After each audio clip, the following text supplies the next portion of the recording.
Hello everyone, मैं हूं लोकेंद्र सिंह और आज हम देखेंगे एनसीईआरटी हिस्ट्री क्लास 8 का 6th chapter weavers, iron smelters and factory owners. देखिए, वीवर्स का मतलब होता है बुनकर।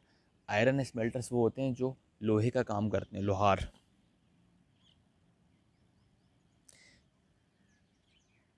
इस चैप्टर में हम देखेंगे कि जब ईस्ट इंडिया कंपनी मतलब जब अंग्रेज़ों का शासन था, तो इंडिया में और ऑल ओवर वर्ल्ड में टेक्सटाइल इंडस्ट्री जो कि कपड़ा इंडस्ट्री और iron and steel industry, steel iron and steel industries की क्या कंडीशन थी। देखिए, दोनों ही इंडस्ट्री 19th सेंचुरी में एक नया रेवोल्यूशन लाती मॉडर्न वर्ल्ड के टाइम पे। और 19th सेंचुरी में मतलब पहले कपड़ा हाथों से बनता था, और जो लोहे का काम है वो भी लगभग लगभग लगभग हाथों से ही होता था। लेकिन कुछ कुछ टाइम के बाद इसका काम मशीनों से होने लगा, जो कि एक बड़ा रिवॉल्यूशन था जो नए चेंजेस लाया। और ब्रिटेन में इसकी शुरुआत हुई थी, जिस वजह से ब्रिटेन को 1850 तक वर्कशॉप ऑफ द वर्ल्ड के नाम से भी जानने लगे थे। देखिए, ब्रिटेन का जो इंडस्ट्रियलाइजेशन है उसका डायरेक्ट कनेक्शन है कॉलोनाइजेशन से। ऑलरेडी चैप्टर 2 में हम पढ़ चुके हैं कि ईस्ट इंडिया कंपनी किस किस तरीके से ट्रेड करती थी। इंडिया की टेरिटरी को उसने कैसे कब्जे में लिया, और जो उसका ट्रेड सिस्टम इंडिया का, उसने जब ईस्ट इंडिया कंपनी अंग्रेज़ों ने कब्ज़ा कर लिया था, कैसे उसका पूरा सिस्टम चेंज ही हो गया। लेट 18th सेंचुरी में वो अंग्रेज़ इंडिया से सस्ते में सामान खरीदते थे, और इंग्लैंड में, यूरोप में, ऑल ओवर यूरोप में काफ़ी सारे प्रॉफिट में बेचते थे। और अ, और ब्रिटिश लोग जो हैं, जो अंग्रेज़ लोग हैं, वो इस तरीके से एक इंडिया को एक वास्ट मार्केट, एक बड़े मार्केट के रूप में देखने लगे। मतलब एक बिज़नेस कि यार हम इनसे मतलब और ज़्यादा पैसे कमा सकते हैं और ज़्यादा बिज़नेस हो सकता है। तो इस तरीके से अंग्रेज़ों ने इंडियंस के साथ बिज़नेस करा, ट्रेड करा। और इनके ट्रेड सिस्टम से इंडिया को क्या फ़र्क पड़ा, इंडियंस लोगों पे क्या फ़र्क पड़ा, जो बिजनेसमैन थे उन पर क्या फ़र्क पड़ा, तो इस चैप्टर में दिया हुआ है। Indian textile and world market. 1750 तक जब ब्रिटिश बंगाल को अपने कब्ज़े में नहीं कर पाए थे, तब तक इंडिया की हालत ऐसी थी, मतलब इंडिया का जो पोजीशन है उस लेवल पर थी। ऑल ओवर वर्ल्ड में इंडिया के कपड़े काफ़ी फेमस थे। बाकी कंट्रियों से कंपेयर करें तो बाकी कंट्रियों से इंडिया काफ़ी आगे था कपड़ों के मामले में, टेक्सटाइल के मामले में। किस वजह से? अपनी फ़ाइन क्वालिटी, कपड़े की जो क्वालिटी होती है, और एग्जीक्यूसाइड क्राफ्टमैनशिप, मतलब बहुत ही शानदार बारीक कारीगरी जो होती है, जिस तरीके से ये की गई है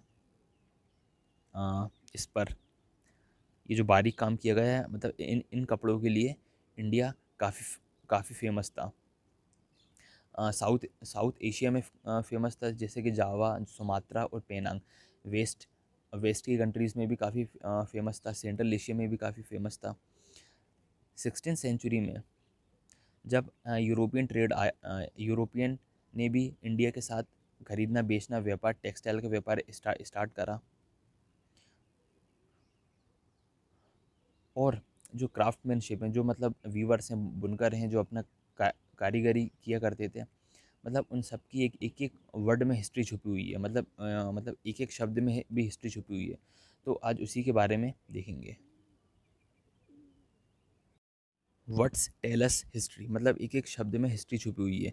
देखिए, यूरोपियन ने पहली बार जो इंडिया का फाइन कॉटन है, मतलब जो शानदार जिसमें कारीगरी करी हुई थी, यूरोपियन ने पहली बार उसको किसके पास देखा था? अरब से जो मर्चेंट आए थे, मौसूल से। अरब अरब के मौसूल से जो मर्चेंट आए थे उनके पास देखा था। और मौसूल जो है अभी इराक का एक शहर है। तो मौसूल से मॉडिफाई होकर वो कपड़ा मुस्लिन बन गया। फिर ये मुस्लिन शब्द, मतलब मुस्लिन के कपड़े, तो इस तरीके से मुस्लिन शब्द फेमस हो गया। उसी प्रकार से पुर्तगीज जब इंडिया में पहली बार मसाले के लिए आए थे, मतलब इंडिया से मसालों के लिए आए थे, वहाँ पर उन्हें मसालों के साथ कपड़े भी लेकर गए अपने साथ। जो कपड़े लेके गए थे वो कैलीकट से लेके गए थे। केरला का एक शहर है, एक जगह है कैलीकट, वहाँ से लेकर गए थे। फिर कैलीकट से मॉडिफाई होकर ये कैल कैलिको बन गया। मतलब कैलीकट से मतलब उन्होंने थोड़ा प्रोनाउंसिएशन प्रॉब्लम होती होगी, तो इससे कैलिसो बना, फिर ये कैलिको बना, फिर यही वर्ड प्रचलन में आ गया।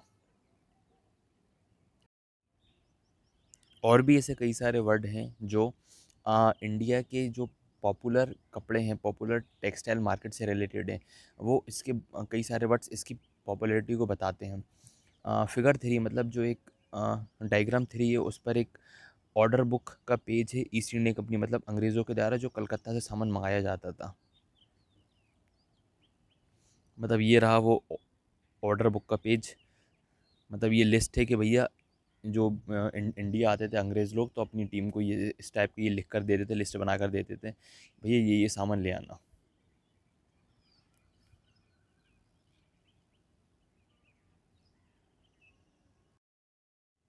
और उस टाइम पे ऑर्डर बुक को यदि हम ध्यान ध्यान से देखें तो उसमें 5,05,89,000 पीसेस ऑफ क्लॉथ, मतलब इतने ज़्यादा कपड़े यहाँ से लेकर जाया करते थे।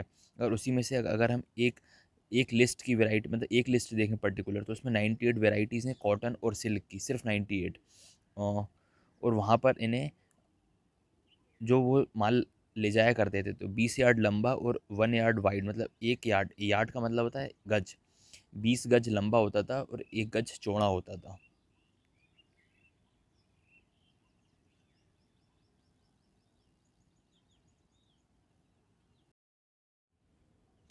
अब उन पर नज़र मारते हैं कि किस किस टाइप की वैरायटीज़, मतलब उन कपड़ों की वैरायटीज़ क्या क्या थी। तो इंडिया से जो यूरोप कपड़ा जाता था तो उसमें से एक चिट्स है, कोसेस है और बंडाना है, मतलब ये वैरायटीज़ थी कपड़े की। और एक जो इंग्लिश की टर्म है चिड्स, ये चिंट्स, चिंट्स वर्ड कैसे आया, ये है चिट्स। चिंट्स वर्ड जो है वो हिंदी के वर्ड छींट छिंट से मॉडिफाई होकर बना है। जो स्मॉल बोलते हैं कि छींटे छींटे वाली साड़ी, छींटा, या जो जो छोटे छोटे फ्लावर हुआ करते थे, उनसे ये वर्ड मॉडिफाई होकर छिट्स बना है। और 1680 में इसका पॉपुलैरिटी इतनी थी कि यूरोप में अमीर लोग ही नहीं, मतलब अमीर लोग तो यूज़ करते ही थे ये साड़ी, इंडिया के कपड़े, इंडिया की जो फाइन क्वालिटीज़ की डिज़ाइन है, रिच लोग तो करती थी, साथ ही साथ queen herself wore clothes for of Indian fabric, मतलब वहाँ की राजकुमारी भी इंडिया के कपड़े यूज़ किया करती थी, मतलब इतनी फ़ाइन क्वालिटी, इतनी शानदार क्वालिटीज़ के कपड़े रहा करते थे इंडिया में।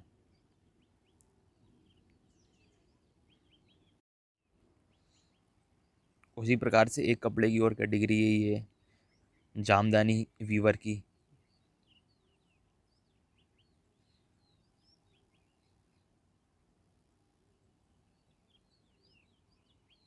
अब देखिए शब्द जो है वो बंधाना, बंधाना शब्द कैसे आया है, मतलब बंधाना शब्द का क्या मतलब है। देखिए बंधाना शब्द एक ब्राइट मतलब चमकीला कलर जो प्रिंटेड, जिसको आप नॉर्मली स्कार्फ कहते हैं, तो ये वहाँ से आया, जिसको गर्दन पे, नेक पे या हेड पे बांधा जाता था, तो उससे मॉडिफाई होकर ये बना है। ये रहा है कपड़े की क्वालिटी। मतलब बंधाना शब्द जो है वो बांधना शब्द से बना है, मतलब गले में जो स्कार्फ वगैरह स्कार्फ बांध लेते हैं या सर में बांध लेते हैं, तो उससे मॉडिफाई होकर बंधाना बना है। तो ये बहुत ब्राइट कलर, मतलब चमकीला और थोड़ा सा तड़कता भड़कता टाइप ये होता था कपड़ा। एक ये है कैटेगरी कपड़े की, प्रिंटेड डिज़ाइन, जिसको चिंट्स कहा। चिंट्स मतलब जो छींटे वाला होता था, जिसकी आंध्र प्रदेश में एक मछलीपट्टनम में, वहाँ पर इसको डिज़ाइन किया गया था।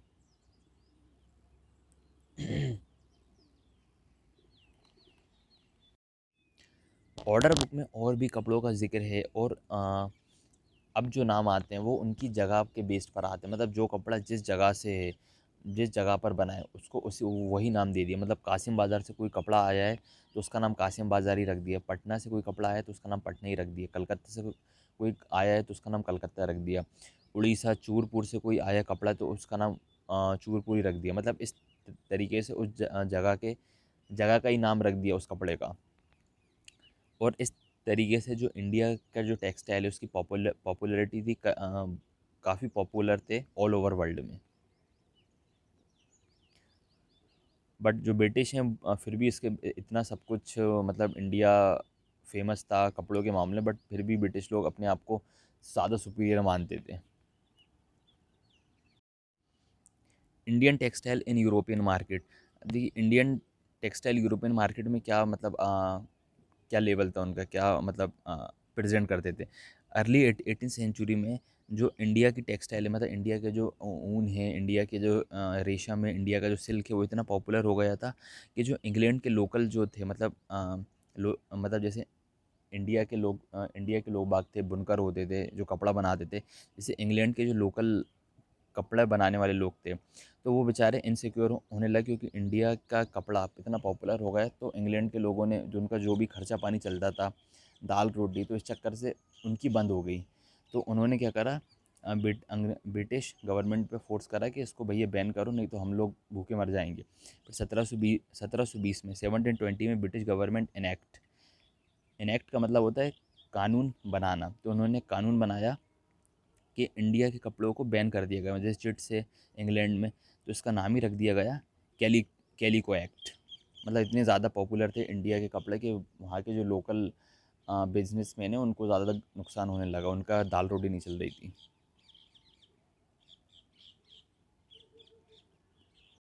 और कुछ टाइम के बाद वहाँ पर इंग्लैंड में भी टेक्सटाइल इंडस्ट्री, मतलब कपड़ों का कारखाने खुलने स्टार्ट हो गए।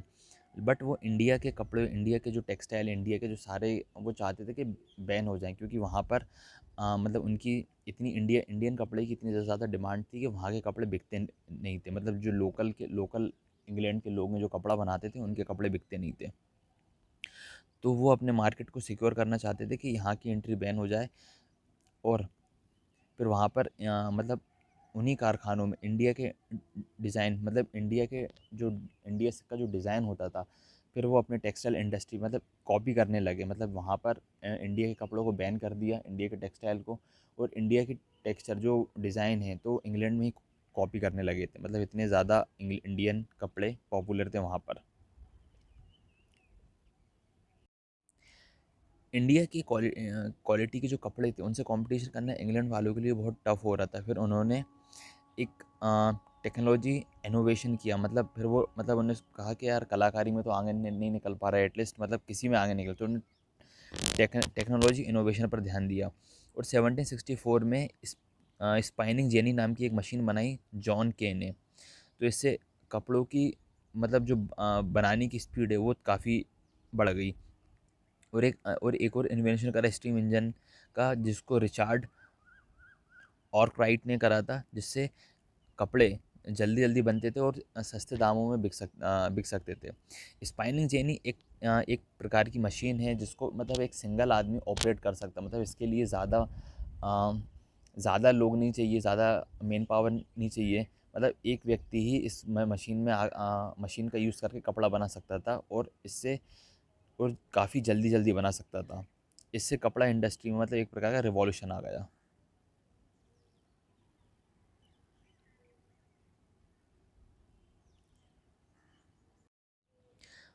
इतना सब कुछ होने के बाद भी इंडिया का जो कपड़ा है ऑल ओवर वर्ल्ड में उसका दबदबा अच्छा अच्छा खासा था। मतलब इंडियन कपड़े की पॉपुलैरिटी बहुत ज़्यादा थी 18 सेंचुरी तक।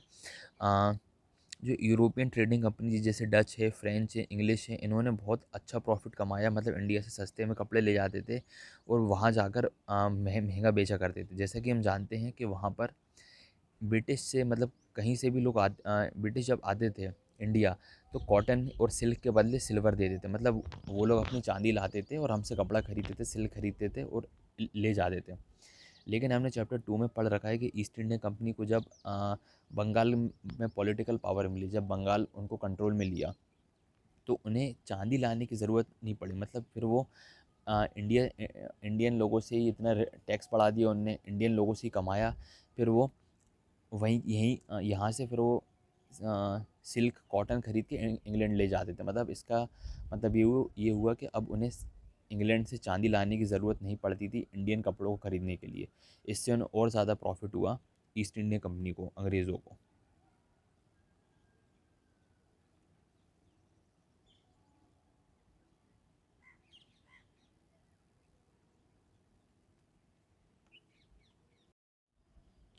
हूवर वीवर, अब देखिए जो वीवर मतलब होता है बुनकर। बुनकर कौन होते थे?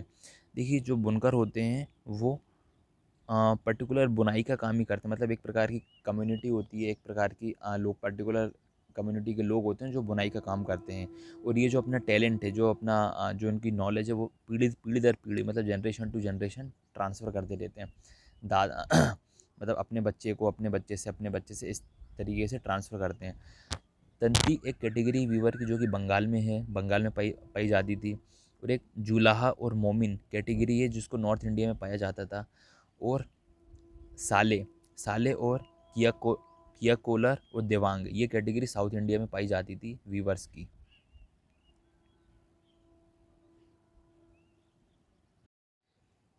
अब ये कपड़ा बनता कैसे था, मतलब बुनाई का काम शुरू होता कैसे था।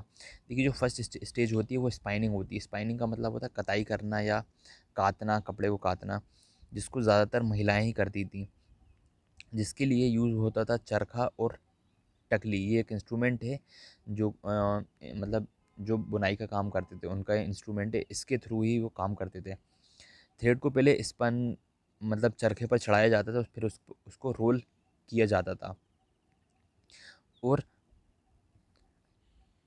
मतलब वीविंग वीवर मतलब बुनाई का काम ज़्यादातर पुरुष ही करते थे, मतलब मेल जो होते थे वो ही करते थे।